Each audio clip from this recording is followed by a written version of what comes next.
అల్లుడు మొదలెట్టినా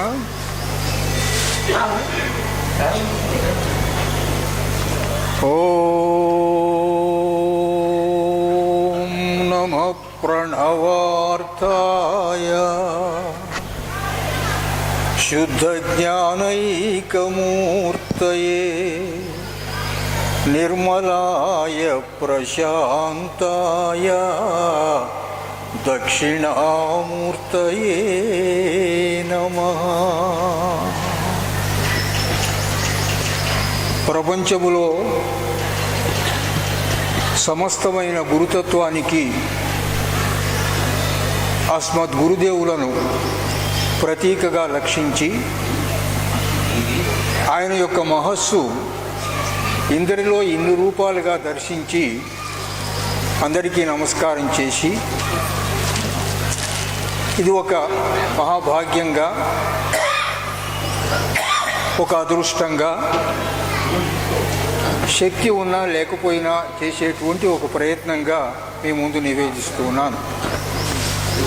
మామూలుగా ప్రతి సంవత్సరం రావడం, గురుస్వామి యొక్క సేవా రూపంలో వారిని గురించేవో నాలుగు ముక్కలు తెలిసి తెలియక చెప్పుకోవడం, ఆయన సన్నిధి విశేషాన్ని పొందడం జరుగుతున్నది. ఆ అదృష్టాన్ని మాకు కల్పిస్తూ ఉన్నటువంటి కులపతి చిరంజీవి ఎక్కిరాల అనంతకృష్ణకి, అతని యొక్క పరివారానికి సమస్తమైన సన్మంగళాన్ని ఆశంసిస్తూ ఒక చిన్న సన్నివేశం గుర్తొస్తోంది. ప్రతి ఏడు నన్ను పిలిచే ముందు నేను ఏం చేయాలి అతను చెప్తాడు. ఈసారి మీరు పురాణ పురుషుని గురించి మాట్లాడండి అన్నారు. మాష్ గారి యొక్క నవలా సప్తకంలో చాలా ప్రధానమైనటువంటిది స్వామి యొక్క అవతార తత్వాన్ని, అవతరణని నిరూపించేటువంటి ఒక మహత్తరమైన గ్రంథం. మహత్తరమైన గ్రంథం గురించి మాట్లాడాలంటే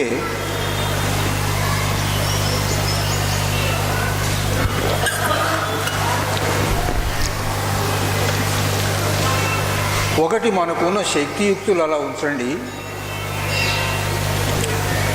రెండోది, ఇలాంటి మహావిద్వాంసులే స్థూలారుంధతి న్యాయంగా గరుడకేతనం గురించి మాట్లాడాలి అంటే అంత సమయం తీసుకున్నారు కదా. మరి పురాణ పురుషుని గురించి చెప్పాలంటే నా వంటి అల్పజ్ఞునికి ఎంత సమయం పడుతుందో మీరు ఊహించగలరు. కానీ అంత సమయాన్ని నేను తీసుకొని చలికాలము, కలికాలము, ఆకలికాలము కాబట్టి మిమ్మల్ని ఎక్కువ విసిగించకుండా ఒక అరగంటలో చెప్పండి అని చెప్పి అల్లుడు ఆశంసించాడు. అల్లుడి ఆజ్ఞను తిరస్కరించడం అనేది ఎవరికి సాధ్యం కాదు. అయితే ఇక్కడ నాకు చిన్న ప్రయాణం చేస్తుండగా ఓ పద్యం జ్ఞాపకం వచ్చింది. పరిత కేసర పుంజ పింజర దళత్పంకేరుహాంకూరమై దరశంపారుచిరాంశు మాంసల శరత్కాదంబినీడంబరస్ఫురణ పర్వత కన్యకా మధునట్ ఫుల్లాస్య లాస్యాంచితంబు అరుదవు శంకర చండతాండవము నిర్వ్యాజంబు మిమోముతను. జయదేవుని యొక్క పీయూష లహరిని మాస్టర్ గారు అనువాదం చేస్తూ దాని ముందు ప్రస్తావన సందర్భంలో చేసిన స్తుతి ఇది. ఈ పద్యం నాకు అంతకుముందు ఎక్కువ ధారణలో లేదు. ఎందుకో ప్రయాణం చేస్తుంటే జ్ఞాపకం వచ్చింది. ఏమిటి అని ఆలోచిస్తే పురాణ పురుషుల్లో ఉన్నటువంటి కీలకం అది. పెద్దలారా, పురాణ పురుషుల్లో ఏముందో చెప్పడం కాక ఏమి ఉద్దేశించి మాస్టర్ గారు ఈ రచన చేశారో 2 ముక్కలు చెప్తాను. ఒకటి, ఎప్పుడైనా సరే ఒక అవతారము దిగి రావడానికి దేశంలో కొన్ని పరిస్థితులు కావాలి. అవి ఎలా ఉండాలి అంటే, అయ్యా నువ్వు రావాల్సింది, నీకు ధర్మ సంస్థానం చేయడానికి సరైన సమయం వచ్చిందని మనమంతా ప్రార్థించడం ఒక పద్ధతి. నువ్వు రావడం బొత్తిగా వల్ల కాదు, మిమ్మల్ని నిరోధిస్తాము అని చెప్పి వ్యతిరేకించడం ఇంకో పద్ధతి. మొదటిదేమో అంగము, రెండవది ప్రత్యంగము. అంగ ప్రత్యంగ వ్యూహాలని రెంటిని కూడా జాగ్రత్తగా సమ్మేళనం చేసుకుంటూ ఈ మధ్యలో సన్నని అసిధారా వ్రతంలాగా ఈ నవల్ని నడిపించారు. ఆయన రచనలన్నీ కూడా అలాగే ఉంటాయి. నేను ఒకసారి మా పున్నయ్య శాస్త్రి గారితో మాట్లాడుతూ మాట అన్నాను, మాస్టర్ గారి దగ్గర ఒక డిసెప్టివ్ సింప్లిసిటీ ఉందయ్యా, అది అంతా చూసి మనం అంతా మోసపోతుంటాం, ఆయనలాగా మనం మాట్లాడగలము అనిపిస్తుంది ఒక క్షణం, ఆయనలాగా రాయగలము అనిపిస్తుంది మరో క్షణం, ఆయనలాగా సాధన చేయగలము అనిపిస్తుంది మరో క్షణం. ఇలాగా ఇన్ని ఏళ్లగా ఇంతమందిని మురిపించి ఇంతమందిని సన్మార్గంలో నడిపించినటువంటి ఆయన యొక్క రచనలో నీకేది బాగుంటుంది అని అడిగితే, ఓ గోదావరిలో ఏ ఘట్టం బాగుంటుంది, ఎక్కడ నీళ్లు బాగుంటాయి అని అడిగినట్టే తప్ప మరేమీ కాదు. ఈ పురాణ పురుషుల్లో న్యాయంగా అయితే ఇది మొదటి నవల. అలా కాకుండా మందరజాలం మొదటి నవలగా రూపొంది తరువాత ఇవన్నీ కూడా వచ్చే క్రమంగాను. మరొక ఆనందకరమైన విషయం ఏమిటంటే, చిరంజీవి అనంతకృష్ణ తండ్రి గారి యొక్క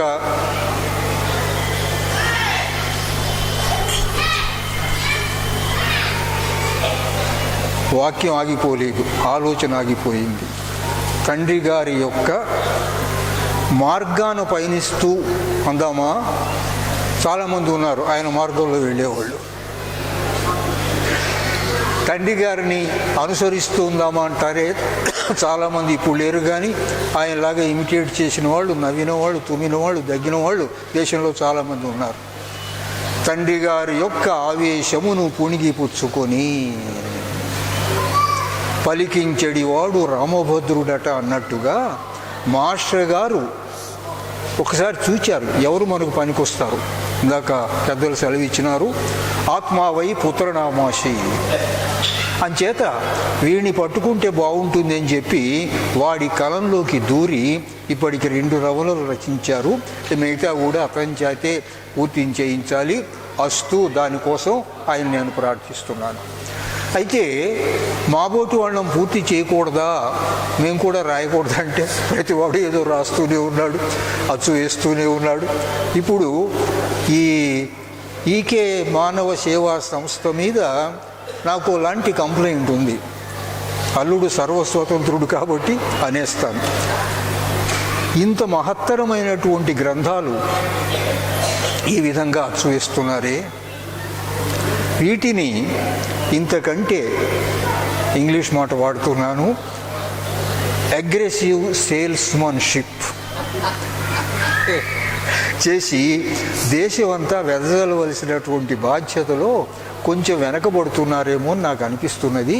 ఇది నిజమైతే స్వీకరించండి, అది అసత్యం అయితే క్షమించండి. అంత మరీ జగన్ మిథ్య పలాయన మిథ్య అంటే నేనేం చేయలేను. నేను మీ అందరికంటే అద్వైతవాదిని, అసలు పుట్టడం అద్వైతవాదిని, కానీ ఇప్పుడు పట్టుకున్నదేమో శ్రీ వైష్ణవుల యొక్క పాదం కాబట్టి మేము ఆ పరిభాషలోనే మాట్లాడతాం. నా ఈ నవలలో ముచ్చటగా కథ చెబుతాను. 4 కేంద్రాలు ఉన్నాయి, 4 స్తంభాలాటక లాగా.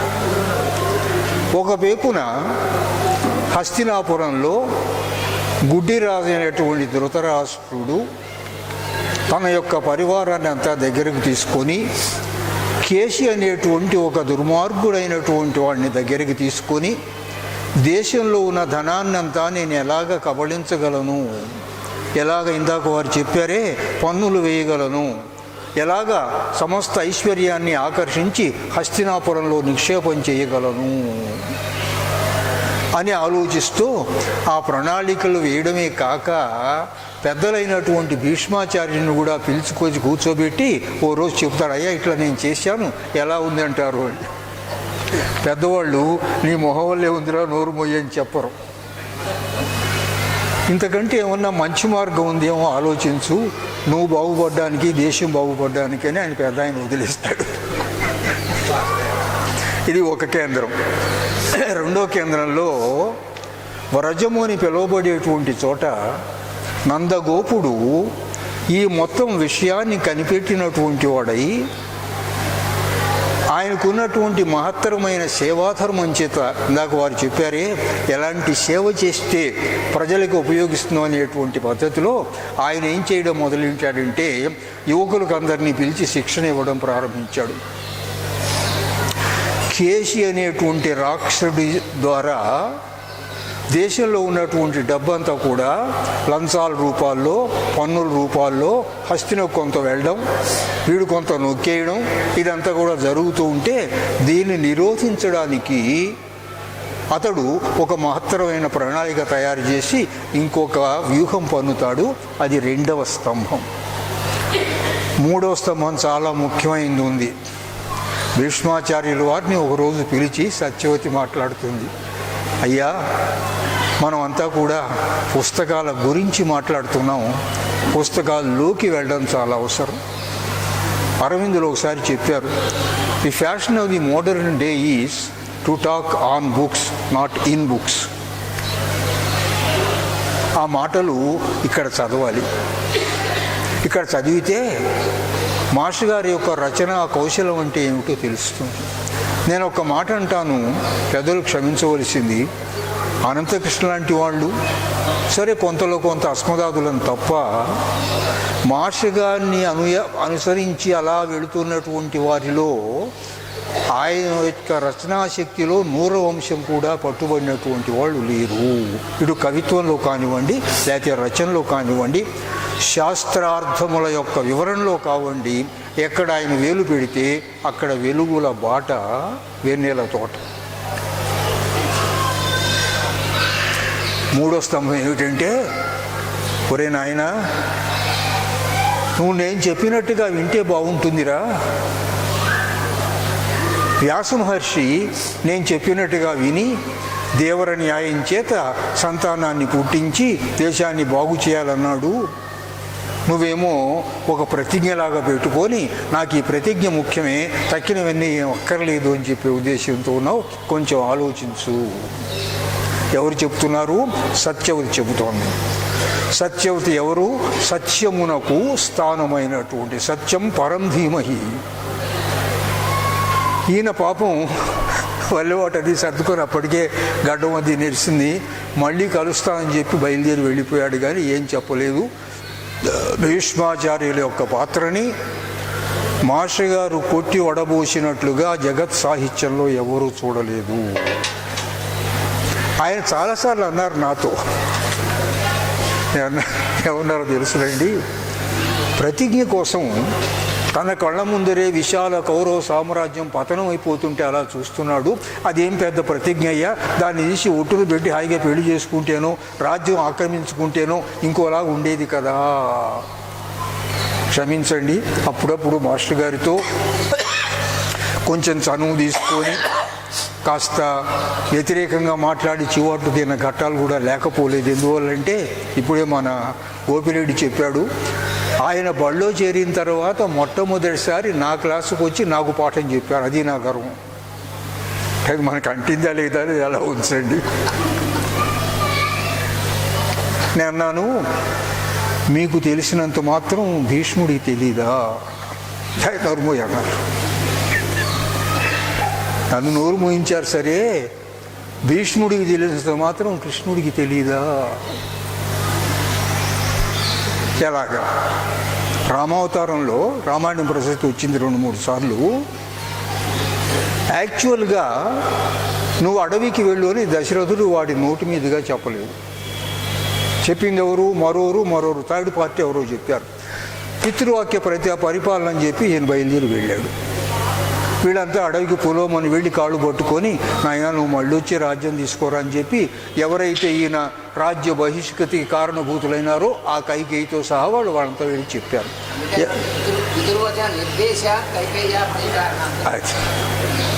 అప్పుడు అది నిర్దేశం. అంచేత ఆ నిర్దేశం పోని మానేసి రాముడు కనుక వచ్చి ఉంటే ఎలా ఉండేది మేస్టారు? అంచేత రాముడు ఎందుకు రాలేదో, భీష్ముడు అందుకు మళ్ళీ రాజ్యం చేపట్టలేదు, అందుకు మళ్ళీ పెళ్లి చేసుకోలేదు. చేసుకుంటే ఏమండి, ఒక్క చిన్న ప్రదేశంలో అష్టాదశ అక్షౌహిణీలు ఒక్కసారి మారణహోమం చేయడానికి అవకాశం కలుగుతుందా? అదంతా అయిన తర్వాత ఇప్పుడు నాకు చివరికి ఏం మిగిలింది అని ఆలోచిస్తారు. మంత్రజాలంలో ఈ విషయం వస్తుంది. ఏం మిగిలింది? ఏం మిగలేదు, లాగించినంత మందిని లాగించేశాను, ఇంకా నాకు మిగిలినటువంటిది ఈ యాదవ జనసందోహం అని ఆలోచిస్తారు కృష్ణుడు. కాబట్టి ఈ అన్నిటినీ కూడా నడిపించేటువంటి ఒకానొక శక్తి ఏదో ఉన్నది, జగత్ చరిత్రను లిఖించేటువంటి శక్తి ఉన్నది. అది కృష్ణ పరమాత్ముని యొక్క సంకల్పం. అయితే ఆయనకి మాత్రం సంకల్పం ఎందుకు? నమే పార్థాశి కర్తవ్యం త్రిషు లోకేషు కించన, నాకు కర్తవ్యం లేదు, నేనేమి సంకల్పించను. వాడు రాయబారానికి వెళ్ళమన్నా నేను వెళ్ళాను, పూజ చేశాను, గోదానం చేశాను, అగ్నికార్యం చేశాను, శకునం చూసుకున్నాను, తారాబలం చూసుకొని బయలుదేరాను ఈ రాయబారానికి. పని అయిందా? పని అవడం కాకపోవడం నాకు సంబంధించింది కాదు. ఈ నాకు అని మాట్లాడుతున్న వాడెవడు?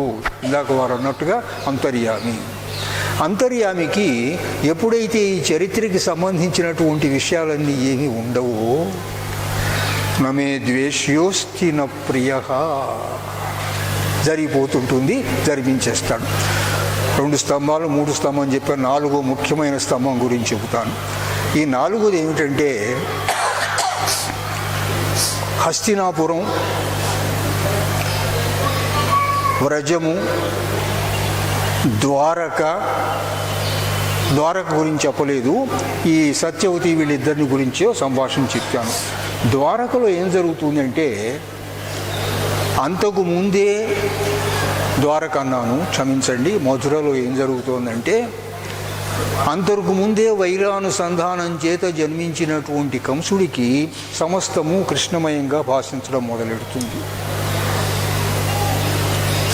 ఈ వైరానుసంధానం అనేటువంటి విషయానికి సమస్త ఇతిహాస పురాణాల్లో మనకి సాక్ష్యం ఉన్నది. వాళ్ళంతా కూడా మనకంటే తొందరగా తరించినటువంటి వాళ్ళు. పోనీ మనమంతా కూడా ఆ మార్గం చేపట్టకూడదా? కుదరదు. మనమంతా భజన చేయాలి, రామకోటి రాయాలి, ఉపన్యాసాలు చెప్పాలి, పెద్దల పుస్తకాలు చదువుకోవాలి. ఇదంతా అయితే ఎప్పుడో బహూనాం జన్మనామంతే వసుదేవస్. కనుక ఇక్కడ ఏం జరుగుతోంది అంటే, మీరు చూడండి, వాణ్ణి కేంద్రంగా పెట్టారు కంసుణ్ణి. వాడికి వల్లమాలే యావ, ఎలా అయినా సరే అష్టమ గర్భాన్ని నేను నిర్మూలించాలి. మరి ఇంకా రాలేదు కదరా, 6గురినేమో కాజేస్తివి, 7వ వాడేమో ఎక్కడికో వెళ్ళిపోయే కనబడకుండాను, ఈ 8వ దాని గురించి ఇప్పటి నుంచే ఎందుకురా అంటే, కాదు ఇప్పటి నుంచే జాగ్రత్త పడాలని వాడు ఒక అభిచార హోమం కానివ్వండి, ఆ ముండకౌశికుని యొక్క దీని చేత చండకౌశికుని యొక్క శిష్యుడు ఇంకోడు ముండకౌశికుడు ఉన్నాడు. మాస్టర్ ఇందులో తమాషైన మాట చెప్పారు. ఇతిహాస పురాణాల్లో ఉన్నటువంటి పాత్రల్ని నేను తీసుకున్నాను, కాదంటే 1-2 పాత్రలు మాత్రం సౌలభ్యానికి సంభావ్యతను ఆలోచించుకుంటూ నేను కల్పించాను, అందులో ఇలాంటిది ఒకటి అంటాడు. అతని చేత అభిచార హోమానికి కావలసిన ఏర్పాట్లన్నీ చేయిస్తారు. వాడంతా ముహూర్తం పెట్టి అంతా సిద్ధంగా ఉండేటువంటి సమయానికి ఆనాడు గనక ఆ బుక్కరాయలు హరిహర్రాయలు వాళ్ళు కొంచెం ఆలస్యంగా అక్కడికి వచ్చినట్టుగా వీడేం చేశాడంటే, స్నానం అది చేయకుండా మద్యం తాగుతూ ఉన్నటువంటి వాడు వచ్చేసాడు. అక్కడ ఆయనకి ఈ హోమానికి, అభిచార హోమానికి మద్యం కావాలి.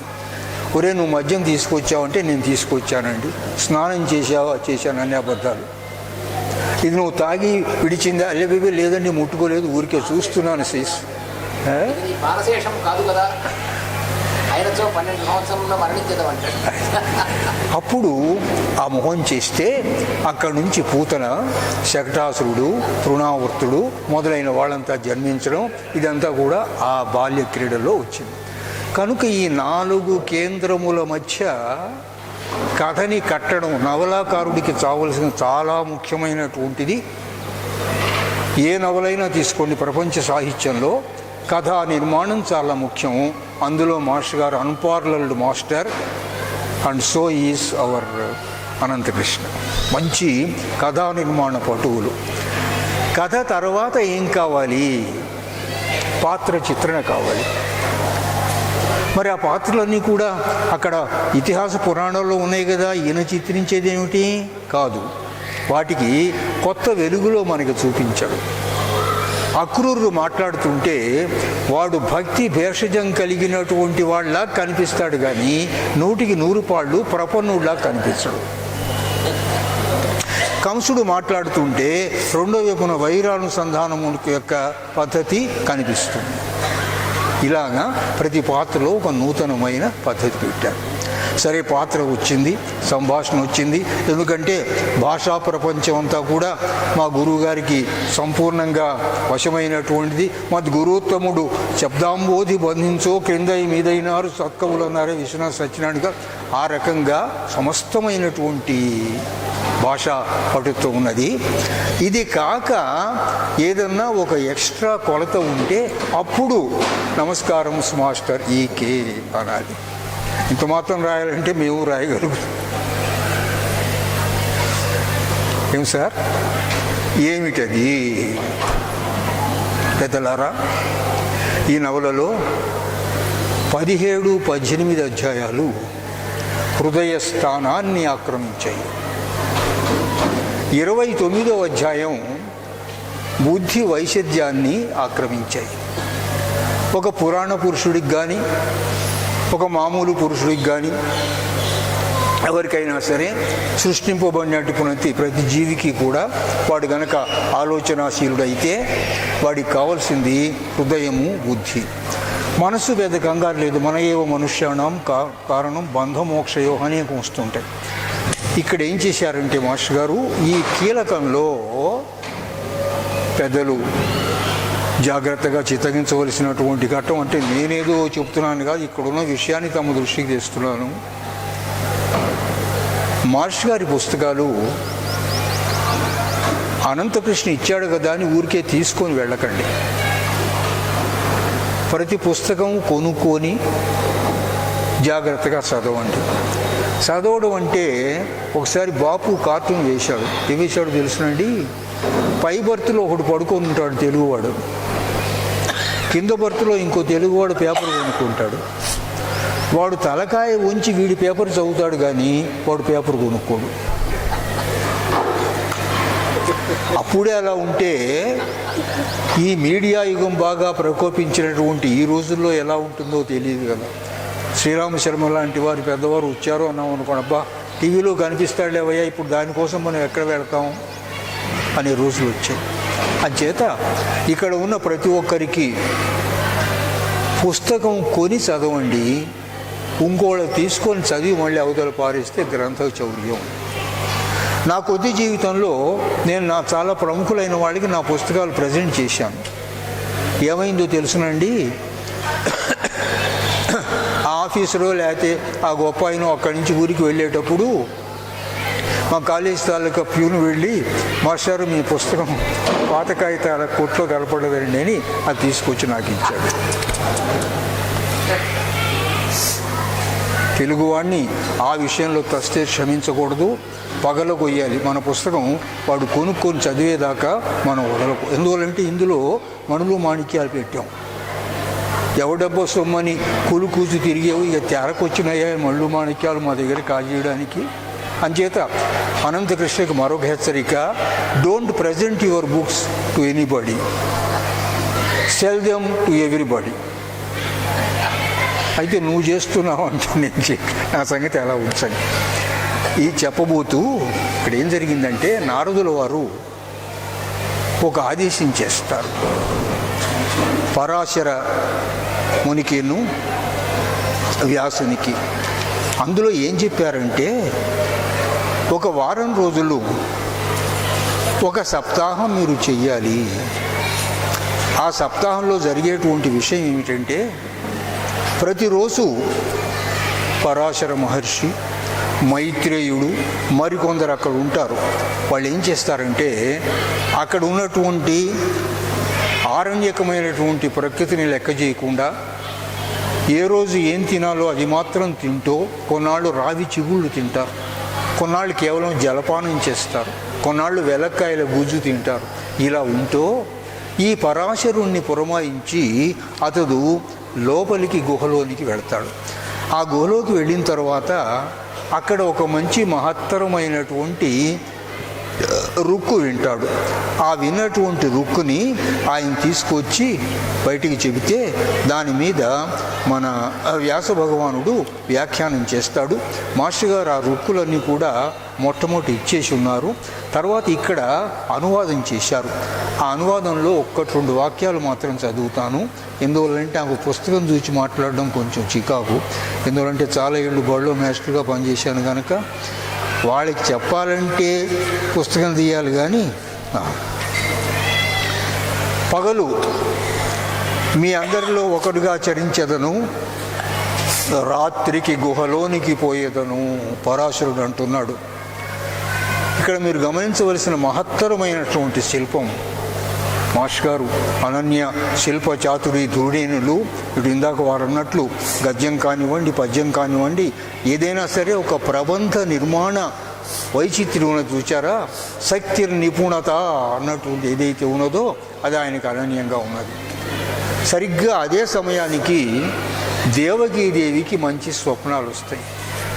సరిగ్గా అదే సమయానికి కంసుడికి దుస్వప్నాలు వస్తాయి. అంటే ఇక్కడ జరుగుతున్నటువంటి ఈ సప్తాహము సామవేదాత్మకమైనటువంటి సప్తాహము అనంతర కాలం ముందు ఋగ్వేదంలో చేర్పబడినటువంటి అధ్యాయము నెంబర్ అది కూడా వారు ఇచ్చున్నారు. ఇది ఆనాటి అవతారమునకు కావలసినటువంటి పూర్వరంగంగా ఈ ఋషులందరూ కూడా స్వామి యొక్క సంకల్పం మేరకు చేసినారు. అష్టమి నాడు లోపలికి వెళ్ళొచ్చి ఈ మాట చెప్తున్నాడు, నేను మీ పూజలను స్వీకరించును, నన్ను ఆరాధించుట ఒక్కటే మీరు దివ్యులుగా చరించుటకు మంచి మార్గము అని వ్యాసులు ఆ మంత్రమునకు వ్యాఖ్యానము చేసిరి. దేవకి అంటోంది, నాకేవో రాత్రంతా పేర్లన్నీ వినిపిస్తున్నాయండి. ఏమేమిటో గొప్ప గొప్ప మహర్షులందరూ కూడా మంత్రాలు చదువుతున్నట్టుగా అనిపించింది ఏంటంటే, అమ్మ చాలా గొప్ప శుభశుభులు. అదే సమయానికి అక్రూరుడికి అనేకములైనటువంటి గుర్రముల యొక్క మూత వినిపించింది. వాడు లేచి కాళ్ళు కడుక్కొని హయగ్రీవ మంత్రాన్ని పఠించాడు. వాడు పెద్ద రిలీజియస్ బిగాట్, మరల నిద్రించాడు. తర్వాత ఇంకో రోజున ఒక్కొక్క మంత్రం చదువుతున్నప్పుడు, ఒక్కొక్క అనుసంధానం చేస్తున్నప్పుడు ఒక్కొక్క సముద్రం పొంగడం గురించి చెప్పారు. 4 ఎకరాలు, ఇందాక నేను 4 స్తంభాలు అన్నానే, అది ఈ కారణం చేత కూడా అన్నాను. దక్షిణ దేశంలో సముద్రం, లేకపోతే పశ్చిమ దేశం, ఇలా జరిగింది. ఆ రోజులో లోపలికి వెళ్ళిన తర్వాత లోపలికి వెళ్ళి రాలినటువంటి పండుటాకును దీని అశ్విని దేవతల యొక్క స్తోత్రముతో ఆనాటి సామవేద యజ్ఞాన్ని వారు ముగించగా లోపల నుంచి వినిపించినటువంటి దానికి వ్యాసుల యొక్క వ్యాఖ్యానం ఏమిటంటే, శాశ్వత ధర్మ మార్గమును దేవతలు అనుష్ఠించుచు శిశువునకు దేహభాగములై పనిచేయుచున్నారు. పుట్టబోయే శిశువునకు వాళ్ళంతా కూడా దేహభాగాలైనారు. దాని తర్వాత మళ్ళీ దేవకికి ఈసారి మంచి బ్రహ్మాండమైనటువంటి మధురమైన విశ్వరూప సందర్శనం స్వప్నంగా వచ్చింది. అదే సమయానికి జరాసంధుడికి భైరవ స్వరూపం గోచరించింది. అదే సమయానికి అక్రూరుడికి విశ్వామిత్రుడు ప్రయోగించినటువంటి అభిచార అస్త్రములన్నీ కూడా వశిష్ఠుల్లో లీనమైపోయినట్టుగా కనిపించింది. అంటే ఇంకేం జరగబోతోంది అన్నమాట. వాడు చేసేటువంటి